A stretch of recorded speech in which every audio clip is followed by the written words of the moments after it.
दादांनी गणेश भाऊंनी सांगितलं की आमच्या सगळ्यांचा जीवाभावाचा असलेला मनोज दादा आहे आणि प्रत्येकाच्या अडीअडचणीमध्ये उभा राहणारा सहकारी आहे.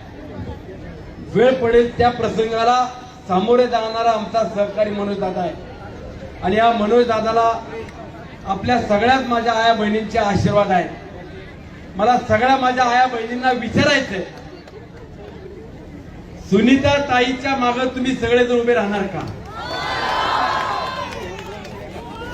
येणाऱ्या पंचायत समितीमध्ये माझ्या सुनीता ताईच्या मागे तुम्ही खंबीरपणाची साथ देणार का?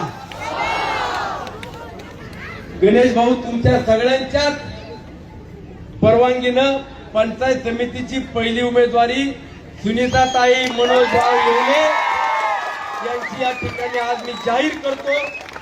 माझ्या ताईला, तुमच्या भगिनीला सर्वांच्याच आशीर्वादाची गरज आहे. मी या भागानं मला जी साथ दिली, मला जे आशीर्वाद दिले, हेच आशीर्वाद सुनीता ताईच्या मागे आपण ताकदीने द्या. तुमच्या कामामध्ये, तुमच्या अडीअडचणीमध्ये हा सुनील शेळके पुढे कमी पडणार नाही, हाच विश्वास तुम्हाला कार्यक्रमाच्या निमित्तानं देतो. आपल्या सर्वांची पुन्हा एकदा या ठिकाणी मोठ्या संख्येने आल्याबद्दल अभिनंदन करतो, स्वागत करतो. आणि संदीप दादा तुला